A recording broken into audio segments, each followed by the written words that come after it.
আসসালামু আলাইকুম। আমার চ্যানেলে সবাইকে জানাই স্বাগতম। শখের রান্না থেকে আমি হাফসা বলছি, বাংলাদেশি ব্লগার, ঢাকা থেকে। সবাই কেমন আছেন? আশা করি সবাই ভালো এবং সুস্থ আছেন। আমি আল্লাহর অশেষ রহমতে আমার পরিবার নিয়ে বেশ ভালো আছি। চলে আসলাম নতুন আরেকটা দিনে নতুন আরেকটা ভিডিও নিয়ে আপনাদের মাঝে। আশা করি ভালো লাগবে।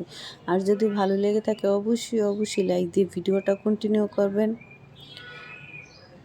তো আজকে আবার আমি চলে আসলাম অনেক দিন পর আর একটা ভিডিও নিয়ে। তো আজকের ভিডিওটা কিন্তু আমি সকাল থেকেই শুরু করলাম। তো সকালে আমি খুদের ভাত রান্না করব আর সাথে কিন্তু কয়েক পদের ভর্তা বানিয়ে নেব। তো শীতের সকালে কিন্তু এই খুদের ভাতটা ভীষণ ভালো লাগে ভর্তা দিয়ে খেতে। তো সবার অঞ্চলে খাই কি না জানি না খুদের ভাত। তো আমাদের চাঁদপুর এলাকায় কিন্তু এই ভাতটা সবাই পছন্দ করে বা সবাই খায়।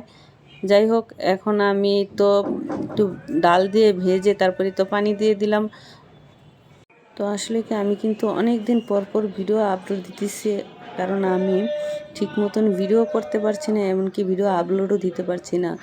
তো যাদের ছেলে মেয়ে স্কুলে পড়ালেখা করে তারা অবশ্যই জানেন যে এটা খুব প্যারাদায়ক একটা জিনিস, বা ইউটিউব যারা করেন তারাও খুব জানেন যে আসলে এই কাজটা করতে খুবই কষ্ট হয়ে যায়। তো আমার ছেলেদের স্কুলে, আমার ছোট ছেলেটা আগে কাছে ছিল স্কুলে, যার কারণে আমি ভিডিও ঠিক মতন করতে পারছি বা আপলোড দিতে পারছি। এখন স্কুলটা অনেকটা দূর হয়ে গেছে, আমি এই স্কুল থেকে অন্য স্কুলে নিয়ে গেছি। তো যার কারণে আসা যাওয়ারটা একটু সময় লেগে যায়, যার কারণে কি দেখা যায় ভিডিওটা ঠিক মতন করা হয় না। দেখা যায় স্কুলে যাওয়া আসা, ঘরে সংসারের কাজ করাটা অনেকটা সময় লেগে যায়। দেখা যায় ভিডিও করতে গেলে অনেকটা সময় লেগে যায় কাজের জন্য, কারণ সব কিছু গুছিয়ে তারপর ভিডিও করে তারপর রান্নার কাজে যেতে হয়। তো এই কারণে দেখা যায় আমি ঠিক মতন ভিডিওটা করতে পারছি না।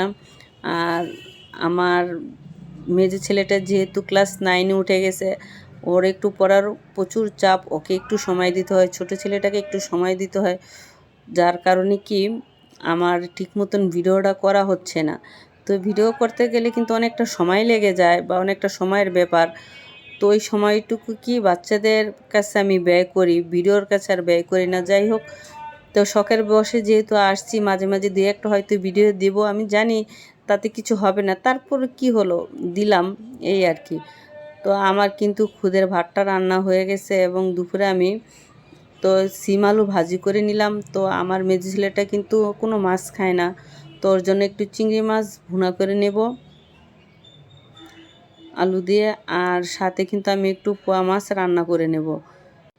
তো যাই হোক, এই পর্যন্ত এসে যারা আমার এই ভিডিওটা জুড়ে ছিলেন বা এখন কারা কারা আছেন আমি জানি না, প্লিজ যারা যারা আমার এই ভিডিওটা আসছেন অবশ্যই লাইক দিয়ে ভিডিওটা কন্টিনিউ করবেন। আপনাদের একটা লাইকই কিন্তু একটা শেয়ারের কাজ করে। তো আমার এই ভিডিওটি দেখতে দেখতে যদি কারো কোনো অংশ ভালো লেগে থাকে, অবশ্যই চাইলে আমার এই চ্যানেলটি সাবস্ক্রাইব করে আমার পরিবারের একজন সদস্য থেকে যেতে পারেন। আর যারা প্রতিনিয়ত আমারকে সাপোর্ট করে যাচ্ছেন সকলকে জানাই অসংখ্য ধন্যবাদ। তো এই তো আমি মাছটা ভেজে কিন্তু আমি ভুনা করে নেব।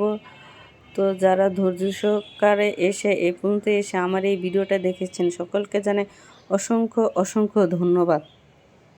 তো আমি কিন্তু জানি না আমি ঠিক মতন ভিডিও দিতে পারবো কি না, কারণ আমার দুইটা ছেলের পিছনে অনেকটা সময় ব্যয় হয়ে যায়, যার কারণে আমি ভিডিও দিতে পারছি না। ভয়েস দিতে হয়, আপলোড করতে হয় এবং এডিটিং করতে হয়, এগুলো অনেকটা ঝামেলার কাজ এবং অনেকটা সময়ের ব্যাপার, যার কারণে আমি দিতে পারতেছি না।